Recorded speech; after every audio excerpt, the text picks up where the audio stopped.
Génesis 17:1 dice: Cuando Abraham tenía 99 años, el Señor se le apareció y le dijo: Yo soy el Dios Todopoderoso, anda delante de mí y sé perfecto.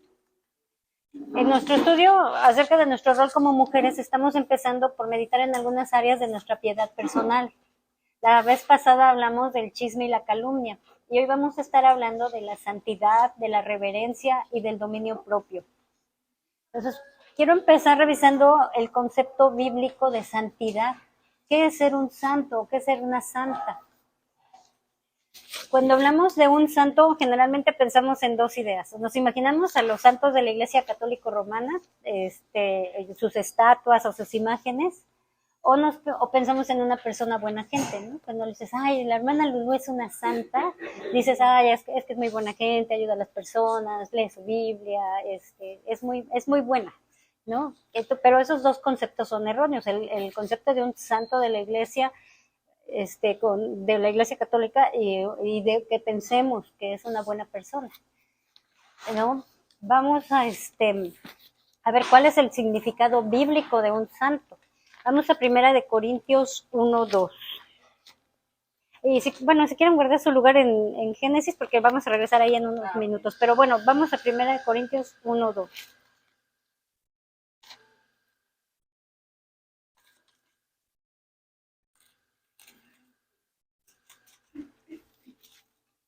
Dice: Pablo, llamado a ser apóstol de Jesucristo por la voluntad de Dios, y el hermano Sóstenes, a la iglesia de Dios que está en Corinto, a los santificados en Cristo Jesús, llamados a ser santos, con todos los que en cualquier lugar invocan el nombre de nuestro Señor Jesucristo, Señor de ellos y nuestro. Aquí voy a citar al autor Jerry Bridges para ampliar nuestro concepto de santo. Dice: el término griego que se traduce como santo es agios, y no se refiere tanto al carácter de la persona, sino como a su posición. Su significado literal es el que ha sido apartado o separado para Dios. En ese sentido, cada creyente, aun el más ordinario e inmaduro, es un santo. Un santo simplemente es alguien que ha sido santificado. Cada creyente verdadero ha sido separado o apartado por Dios para él. El apóstol Pablo escribió en una ocasión, en Tito 2:14, que el Señor Jesucristo es el que se dio a sí mismo por nosotros, para redimirnos de toda iniquidad y purificar para sí un pueblo celoso de buenas obras. Y en 1 Corintios, el mismo Pablo nos dice, en 1 Corintios 6, 19 y 20, dice: ¿o ignoráis que vuestro cuerpo es el templo del Espíritu Santo, el cual está en vosotros, el cual tenéis de Dios, y que no sois vuestros, porque habéis sido comprados por precio? Glorificad pues a Dios en vuestro cuerpo y en vuestro espíritu, los cuales son de Dios. Fíjense cómo dice: no sois vuestros, pues habéis sido comprados por precio. Entonces, si juntamos estos dos pasajes, podemos entender el significado bíblico de un santo. Es alguien a quien Cristo compró con su propia sangre derramada en la cruz y lo ha separado para sí mismo para que sea de su propiedad. Entonces, cada una de nosotras que hemos creído en Cristo como nuestro Señor y Salvador, somos santas. Ahora, ¿qué significa que somos santas o que estamos separadas, apartadas para Dios? En otra parte, el autor Jerry Bridges sigue diciendo: una buena analogía la encontramos en la Academia de la Fuerza Aérea de los Estados Unidos.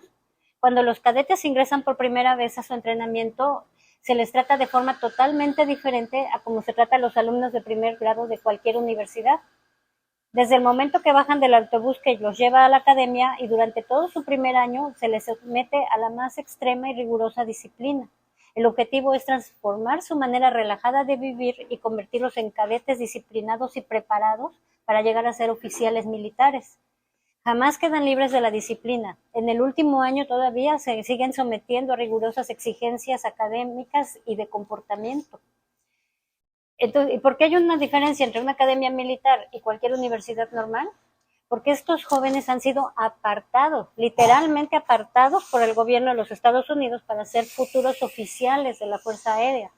Así que la academia no está diseñada para preparar maestros o banqueros. Su propósito es entrenar oficiales para la Fuerza Aérea de este país. Los cadetes son apartados para ese propósito específico. Así que al igual que cada uno de estos jóvenes que entran a la Academia de la Fuerza Aérea, cada nuevo creyente ha sido apartado para Dios, separado para Él, para ser transformado a la imagen de su Hijo Jesucristo. En ese sentido, todo creyente es un santo, porque ha sido separado de su anterior estilo de vida de pecado y apartado por Dios para irlo transformando a la semejanza de Jesucristo. Y Dios se glorifica en esto. Entonces, el sentido bíblico de la palabra es que santidad no es un estatus que se logra o se obtiene por tener buen carácter, sino es una posición o un estado, es una nueva condición de vida hecha posible por el Espíritu Santo de Dios. Somos apartados por Dios y el Espíritu Santo nos va a ir transformando. Sigue diciendo el autor acerca de esta transformación. Dice, el resultado de ese cambio no es instantáneo ni completo, más bien es progresivo. Se da a través del tiempo, pero nunca termina en esta vida. Sin embargo, no vamos a utilizar el conocimiento de que existe esta lucha interna y que vamos a ir conformando, el Señor nos va a ir conformando al carácter de su Hijo. No vamos a decir, bueno, es progresivo para justificar nuestros pecados. Es más, debemos tener en mente que somos santos llamados a vivir una vida apartada para Dios.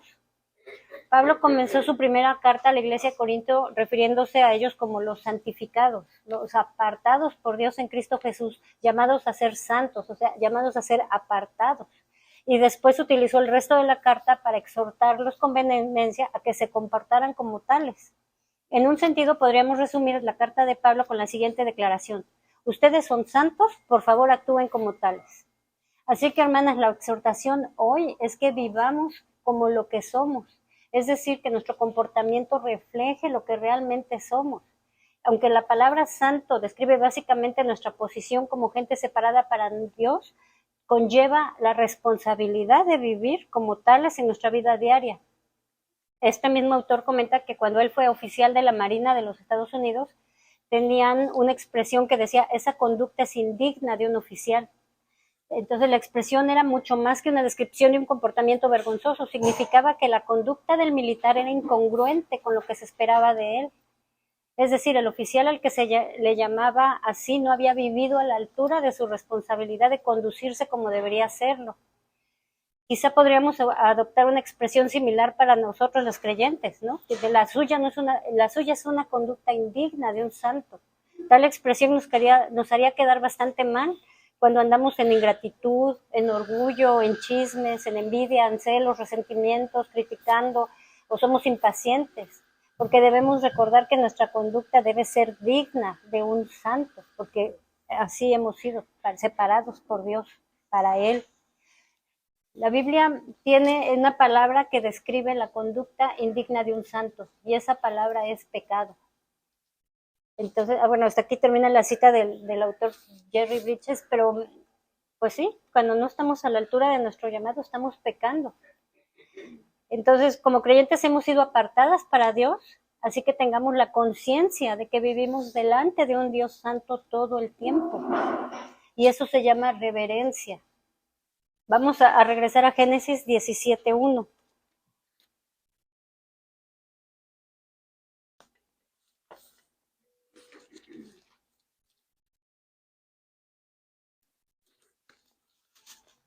Dice, cuando Abraham tenía 99 años, el Señor se le apareció y le dijo, yo soy el Dios Todopoderoso, anda delante de mí y sé perfecto. La semana pasada, cuando estudiábamos las características de los malvados, leímos que en Job 21:15 que los malvados decían, ¿quién es el Todopoderoso para que le sirvamos? ¿Y de qué nos aprovechará que oremos a Él? Y esa es una característica de los impíos, pero para nosotros los creyentes, Dios es el Todopoderoso, es el Dios todo suficiente, que nos dice, anda delante de mí y sé perfecto. Es lo que Dios requiere que seamos para Él. Así que ser creyente es andar delante de Dios en nuestra integridad, es estar interiormente con Él en todas nuestras acciones, porque en ellas andamos delante de Dios. Reverentes significa reverente significa que debemos conducirnos como quienes sirven en el templo de Dios, porque nosotros somos templo de Dios, ¿no? Tiene el significado de ser como un sacerdote. Acabamos de leer en 1 Corintios 6, del 19 al 20, que Dice, ¿o ignoráis que vuestro cuerpo es el templo del Espíritu Santo, el cual está en vosotros, el cual tenéis de Dios, y que no son vuestros, porque han sido comprados? Entonces, conduzcámonos. Nuestro cuerpo es el templo, ¿no? Todos somos templos de Dios y por lo que es muy importante que nuestra conducta sea santa y reverente, o sea, apartada y reverente. Vamos a Tito 2:3.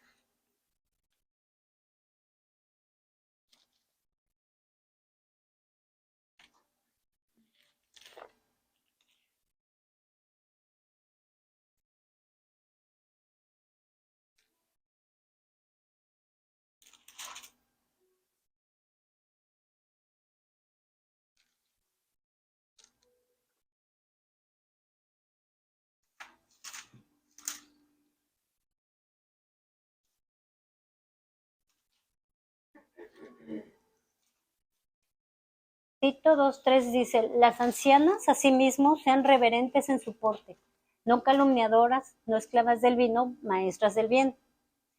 Las mujeres mayores, maduras en su fe, deben ser ejemplos de reverencia, mientras que las jóvenes deben aspirar a ser reverentes en su conducta. Como creyentes, nuestras vidas deben lucir diferente en todos los aspectos en relación con el mundo. Si mostramos una conducta reverente en nuestros hogares, en nuestras familias y en nuestras iglesias, vamos a ser de influencia a que otras se conduzcan a tener esa misma reverencia, es decir, asombro y respeto por Dios, por Cristo, por el Evangelio y por todas las verdades que profesamos. Nuestra conducta muestra dónde está nuestro corazón. Si no somos reverentes como mujeres, los demás no van a ver a Cristo reflejado en nuestras vidas. La verdadera reverencia no es un sentimiento transitorio, es perpetuamente vivir en la presencia de Dios, honrando a Cristo en todo lo que hacemos. Vamos a Proverbios 1:7.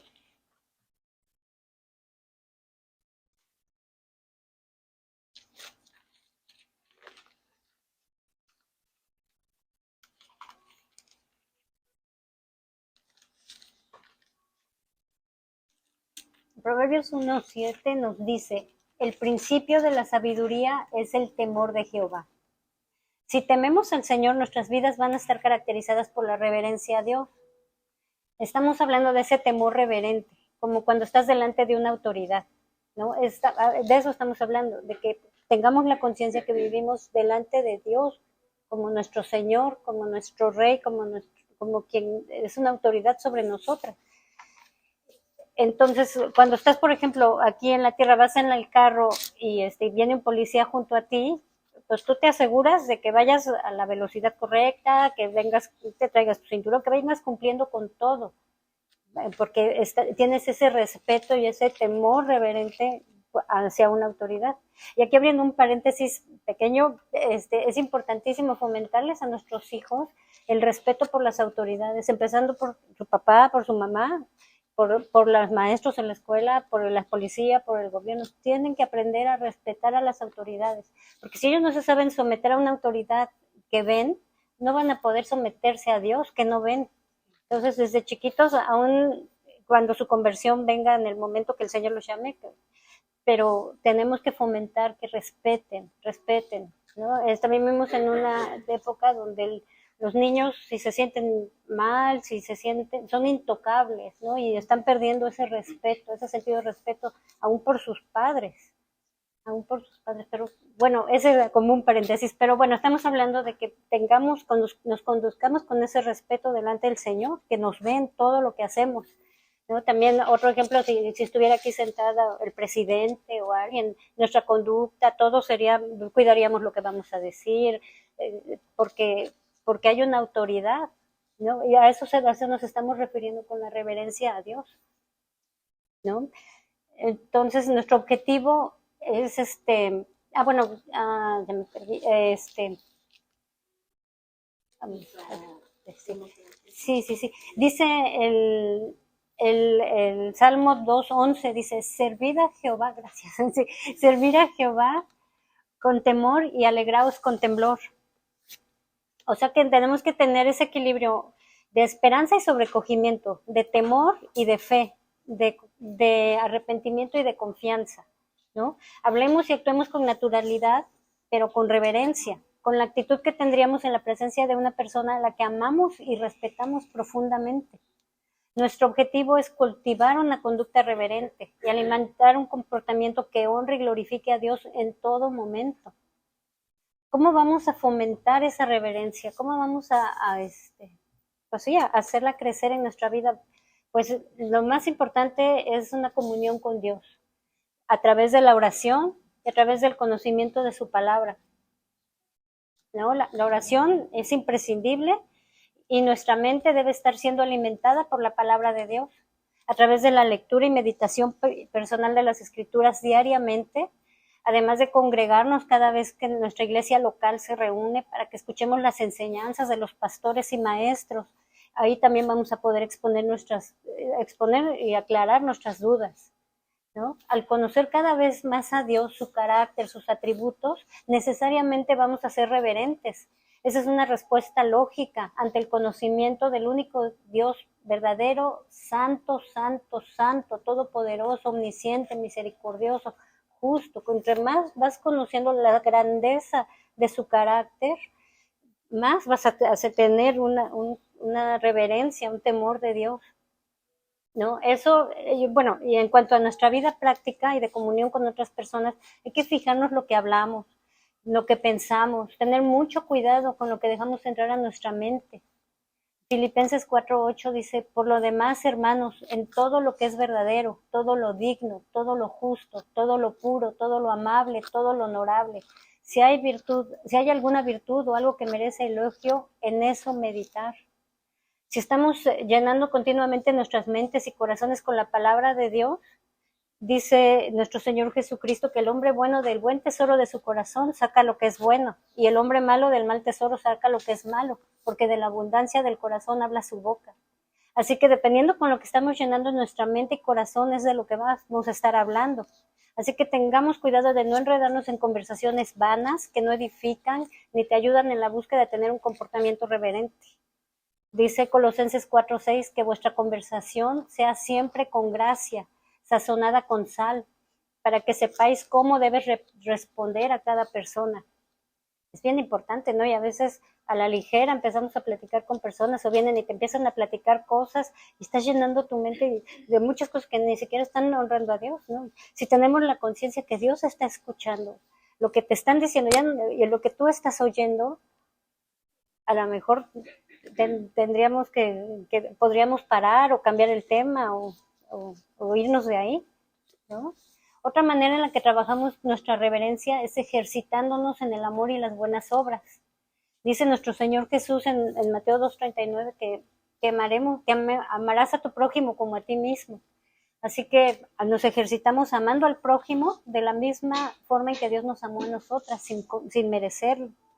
Primera de Timoteo 2:9-10 dice, asimismo que las mujeres se vistan con ropa decorosa, con pudor y modestia, no con peinado ostentoso, no con oro o perlas o vestidos costosos, sino con buenas obras, como responde a las mujeres que profesan piedad.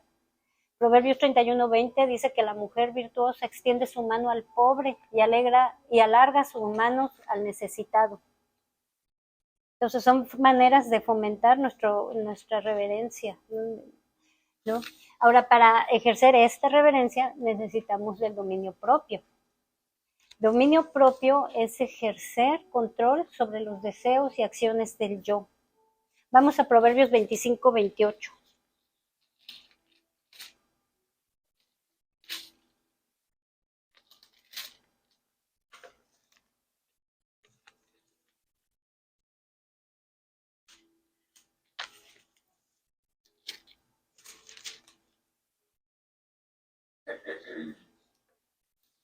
Dice, como ciudad invadida y sin murallas, es el hombre que no domina su espíritu.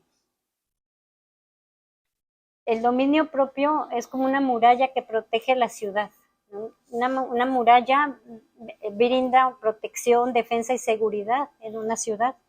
Una mujer que no sabe ni quiere dominarse a sí misma es como una ciudad derribada y sin muro. Está sin defensas, expuesta a todas las tentaciones del mundo y es fácil presa de Satanás. Gálatas 5:22 y 23. Vamos ahí. 5, 22 y 23. Gálatas, sí.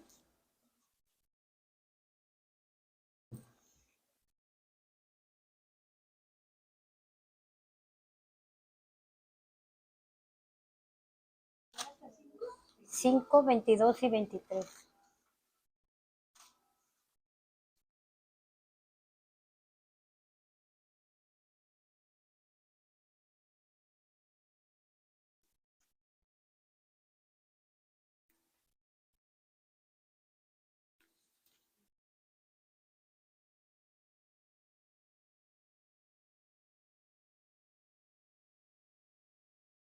Dice,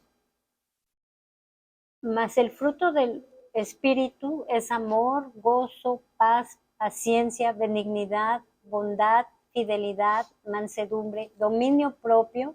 Contra tales cosas no hay ley.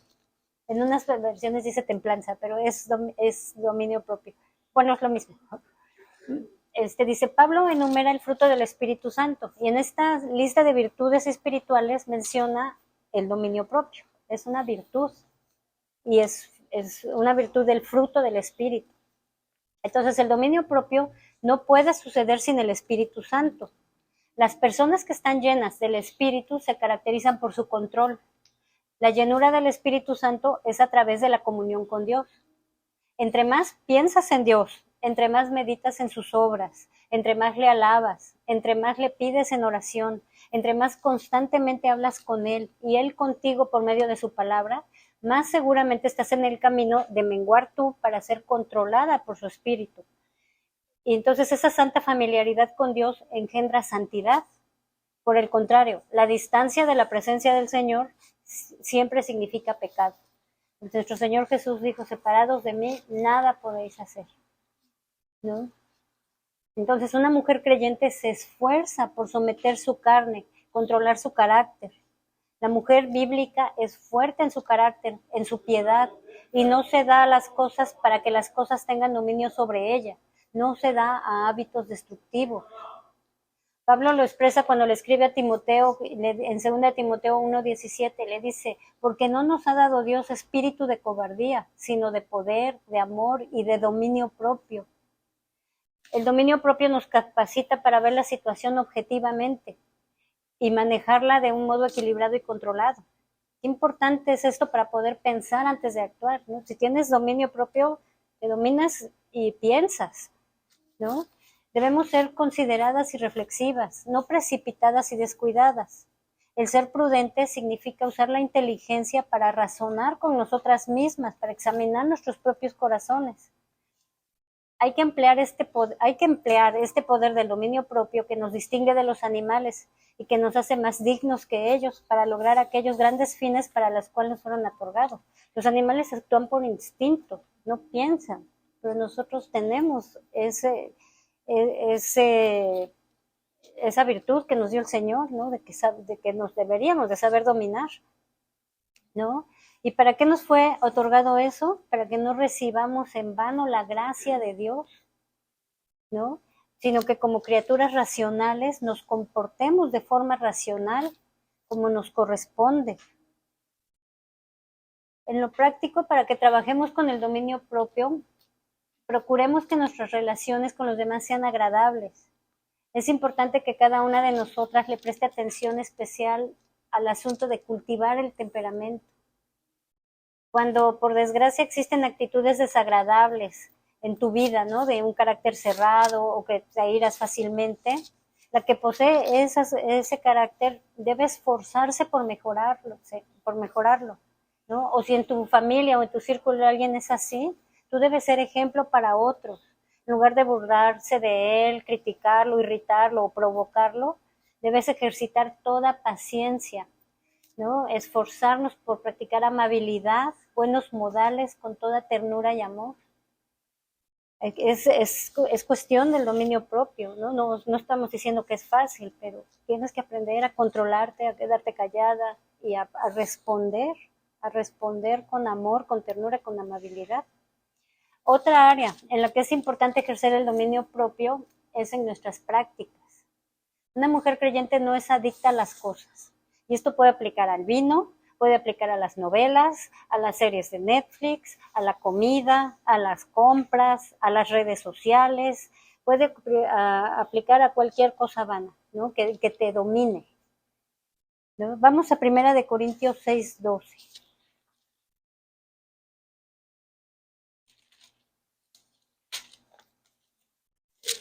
6:12, sí.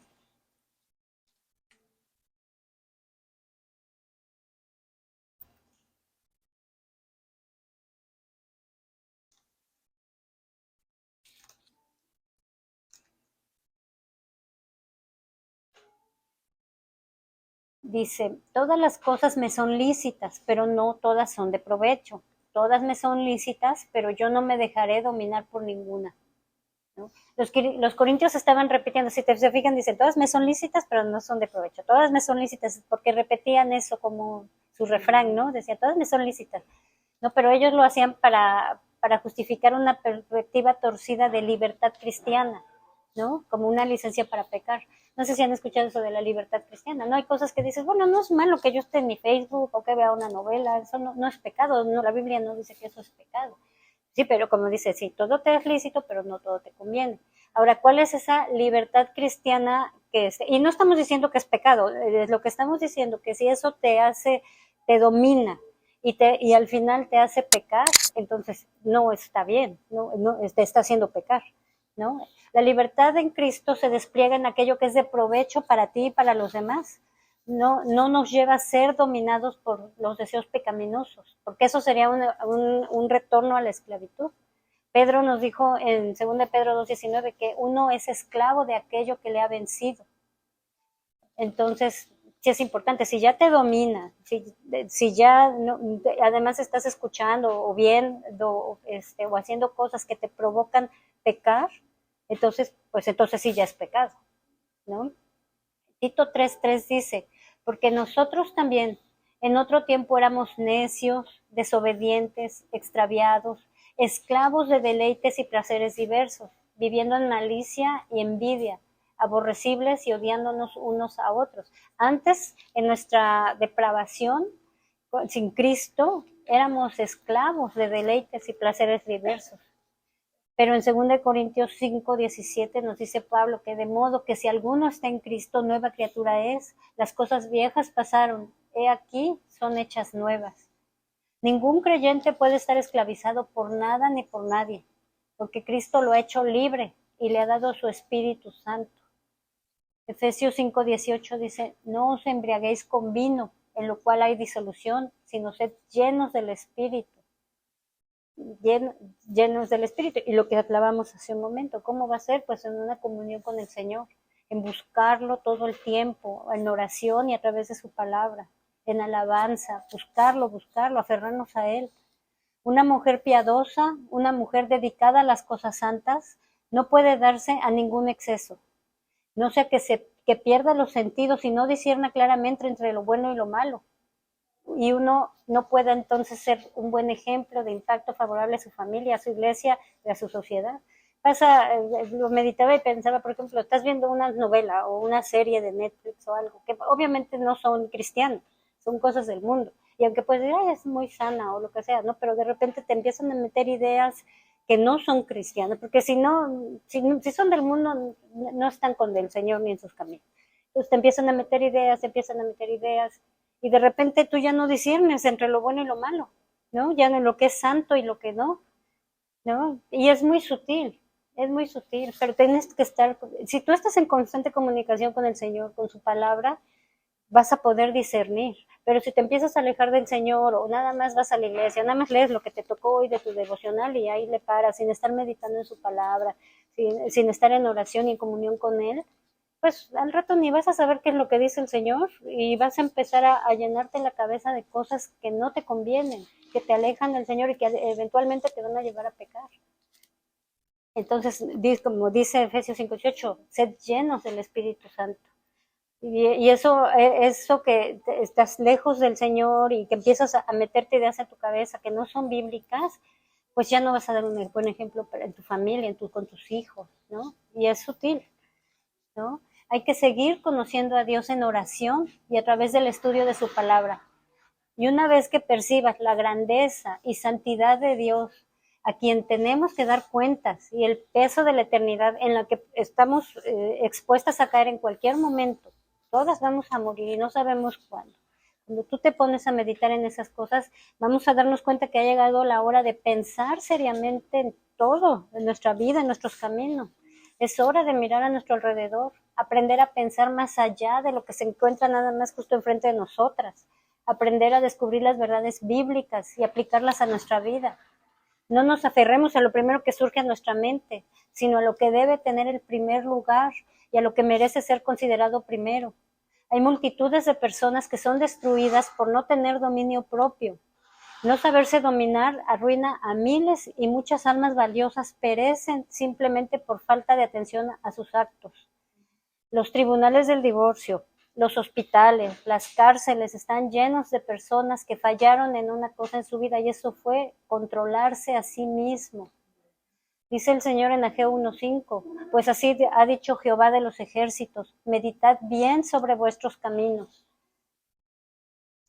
Así que para concluir, hemos visto que nosotras como creyentes fuimos apartadas para Dios, santas, compradas por Cristo.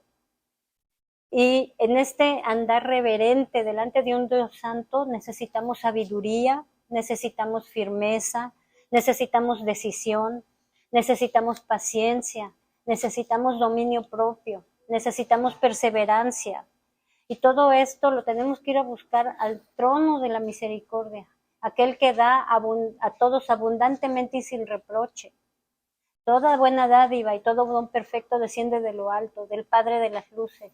La oración continua nos va a preparar para nuestros deberes y hará que nos resulten agradables. Mediante la oración nos vamos a aferrar a la fuerza de Dios y vamos a poder decir con el apóstol, todo lo puedo en Cristo que me fortalece.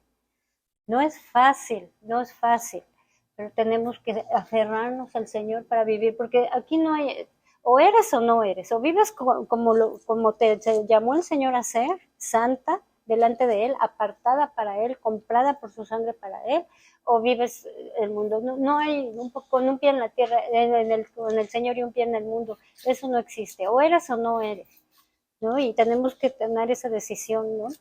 Voy a terminar parafraseando a Charles Spurgeon. Y dice, ¿acaso alguna mujer aquí, ha alcanzado jamás ese punto de santidad, de reverencia y de dominio propio? Ciertamente no lo hemos logrado. Pero a pesar de eso, toda mujer cristiana debe apuntar a eso. Perfección es lo que deseamos, lo que anhelamos con ansia y lo que obtendremos al final. Queremos ser conformadas a la voluntad de Dios. Y si nosotras que somos creyentes tuviéramos un solo deseo que pudiera ser concedido de inmediato, sería que nos haga perfectas en toda buena obra para hacer su voluntad, para que obre en nosotros lo que le es agradable a sus ojos. Eso es en el anhelo de un creyente verdadero, agradar a su Señor. Hermanas, no podemos servir al Señor con un corazón perfecto mientras nuestra fe no se sujete primero al Dios Todopoderoso. Si mi salvación descansa en estos brazos débiles, en mis propias resoluciones, si descanso en esas resoluciones de sí, voy a obedecer al Señor, pero en mis fuerzas, si descansa en mi integridad, si descansa en mi fidelidad, no va a funcionar, no sirve, ¿no? Pero si nuestra salvación eterna descansa en el gran brazo del que sostiene el universo, si la seguridad de nuestras almas está enteramente en la mano del que hace girar las estrellas, entonces bendito sea su nombre, porque están seguras y bien nuestras almas. Y ahora, por amor de un Salvador así, le serviremos con todo nuestro corazón. Gastaremos lo nuestro y aún nosotras mismas nos gastaremos del todo por amor de aquel que ha asumido hacer todo esto por nosotras misericordiosamente. Noten esto, hermana, y entiéndanlo muy bien. Pidamos que la obra divina sea hecha y manifiesta en nuestras almas, ¿no? Porque eso nos va a ayudar a vivir una vida santa, reverente y de dominio propio. El Señor es quien lo hace. Su Espíritu Santo es el que nos guía y nos transforma y nos va moldeando. No es en nuestras fuerzas. Tenemos que buscar al Señor y aferrarnos a Él, y buscarlo, tener comunión con Él, y Él va a ir moldeando nuestro corazón. Pero no quita nuestra responsabilidad de actuar, como sabes, porque nos dio una conciencia de que somos salvas, de que fuimos apartadas. El Señor nos la dio y tenemos que actuar como tales, apuntar a eso. Y un corazón verdaderamente regenerado, que verdaderamente creyó, es un corazón que anhela buscarlo y anhela obedecerle, anhela estar con Él, anhela tener la conciencia de que estás delante de Él viviendo en todo, ¿no? ¿Cuántas veces dices, ay, de repente te olvidas y tú ya andas diciendo y haciendo y pensando sin tomar en cuenta que el Señor te está viendo y que eres santa y que debes ejercer un dominio propio porque tienes un Espíritu Santo dentro de ti que te da esa fuerza para hacerlo? Él ya nos lo dio. Ahora nuestra carne rebelde se quiere alejar y eso, pero tenemos que ejercer dominio propio y regresarnos. Y eso es en dependencia del Señor, en oración, conociéndolo cada vez más.